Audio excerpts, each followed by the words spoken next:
Hi friends, இன்னைக்கு நான் இனிப்பு பணியாரமும் கார பணியாரம் தான் செய்ய போகிறேன். வாங்க எப்படி செய்யலான்னு பார்க்கலாம். மெஷர்மெண்ட் பார்த்துக்கலாம். ஒரு கப் இட்லி அரிசி எடுத்திருக்கேன். அதே கப்பில் பச்சரிசி ஒரு கப் எடுத்திருக்கேன்.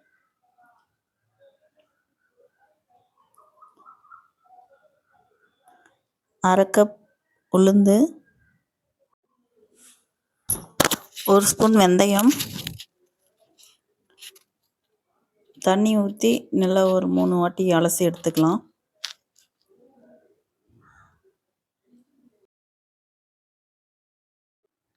க்ளீன் பண்ணியாச்சு. தண்ணி ஊற்றி ஊற வச்சுக்கலாம். ஒரு 4 மணி நேரம் ஊறட்டும். ஊற வச்சு எடுத்துகிட்டு வந்துட்டேன். இப்போ மாவு அரைச்சிக்கலாம். மிக்சியில் போடுறது இருந்தாலும் போட்டுக்கலாம். நான் கிரைண்டரில் போட்டிருக்கேன். மாவு இந்த மாதிரி நல்லா மஞ்சிடுச்சுன்னா வலிச்சு எடுத்துக்கலாம். அரைச்ச மாவை ஒரு 3 மணி நேரம் புளிக்க வச்சு அதுக்கப்புறம் எடுத்துக்கலாம். மாவை 2 பாத்திரத்தில் பிரித்து வச்சுருக்கேன். ஒன்று இனிப்பு பணியாரத்துக்கும் ஒன்று கார பணியாரத்துக்கும். இனிப்பு பணியாரத்துக்கு கொஞ்சமாக தண்ணி சுட வச்சு ஒரு கப்பு வெல்லத்தை பொடி பண்ணி இது கூட சேர்த்துருக்கேன். வெல்லம் கரையட்டோன்ட்டு வடிகட்டி மாவில் சேர்த்துக்கலாம். வெள்ளைப்பாகு ஆறட்டோன்ட்டு வச்சிடுவோம். இப்போ இனிப்பு பணியாரத்துக்கு வெங்காயம்லாம் கட் பண்ணிக்கலாம். வெங்காயம் நல்லா பொடியாக கட் பண்ணிக்கலாம்.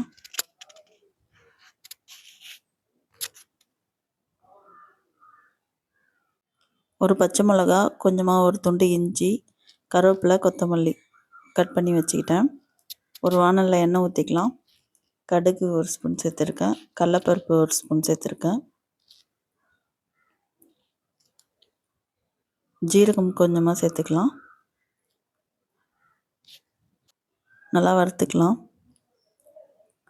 கட் பண்ணி வச்ச பொருளெல்லாம் சேர்த்துக்கலாம். பச்சை மிளகா, இஞ்சி, வெங்காயத்தையும் சேர்த்துக்கலாம். வெங்காயம் கண்ணாடி பதம் வர்ற வரைக்கும் வதக்கிக்கலாம்.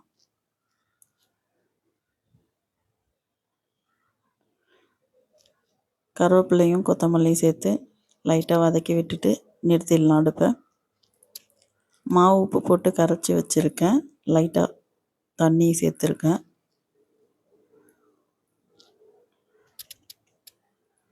மாவு கூட இதை சேர்த்துக்கலாம்.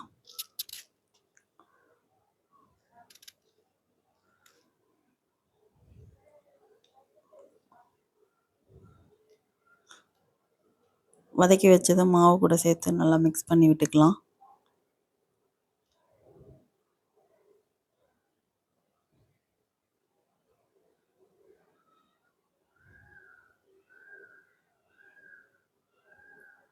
ஒரு முட்டையை அடித்து வச்சுருக்கேன். அதை இது கூட சேர்த்துக்கலாம். டேஸ்ட்டு இன்னும் நல்லாயிருக்கும். அதனால தான் முட்டை சேர்த்துருக்கேன். அதேமாரி ஒட்டாமலும் வரும்.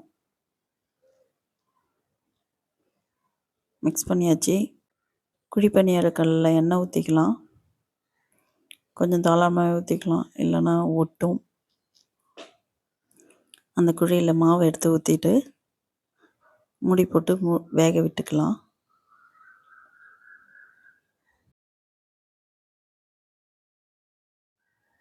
மூடி எடுத்து குழி பணியாரத்தை திருப்பி விட்டுக்கலாம்.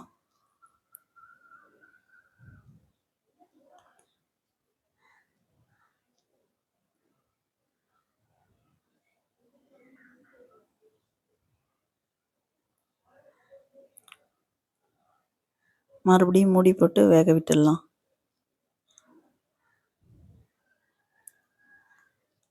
குழி பணியாரம் ரெடி ஆகிடுச்சு. எடுத்துக்கலாம். இப்போது அடுத்து இனிப்பு பணியாரம் ரெடி பண்ணிக்கலாம். மாவில் தண்ணி லைட்டாக தான் ஊற்றி அரைக்கணும். கட்டியாக தான் இருக்கணும். காய்ச்சி ஆற வச்ச பாகை எடுத்து இது கூட சேர்த்துக்கலாம். ஏலக்காவும் சுக்கும் சர்க்கரையில் பொடி பண்ணி வச்சதை ஒரு ஸ்பூன் சேர்த்துருக்கேன். லைட்டாக ஒரு பிஞ்சு உப்பு சேர்த்துருக்கேன். எல்லாத்தையும் ஒன்றா மிக்ஸ் பண்ணி விட்டுக்கலாம். உங்களுக்கு ஸ்வீட் இன்னும் தேவைப்பட்டுச்சுன்னா இன்னும் கொஞ்சம் பாகு சேர்த்துக்குங்க. நெய் லைட்டாக ஸ்ப்ரெட் பண்ணி மாவு ஊற்றிக்கலாம். இனிப்பு பணியாரம் நெய்யில் செஞ்சால் நல்லாயிருக்கும்.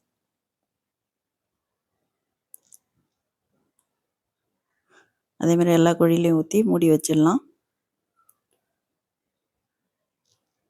ஒரு 5 மினிட்ஸ் கழித்து ஓப்பன் பண்ணி திருப்பி விட்டுக்கலாம்.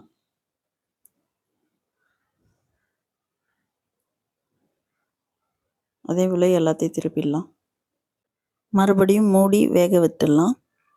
ரெடி ஆகிடுச்சு. இப்போ எடுத்து சர்வ் பண்ணலாம். இந்த வீடியோ பிடிச்சிருந்தா லைக் பண்ணுங்கள், கமெண்ட் பண்ணுங்கள், சப்ஸ்கிரைப் பண்ணுங்கள். ஒரு வாட்டி நீங்களும் குழி பணியாரம் செஞ்சு ட்ரை பண்ணி பாருங்கள். Thank you friends.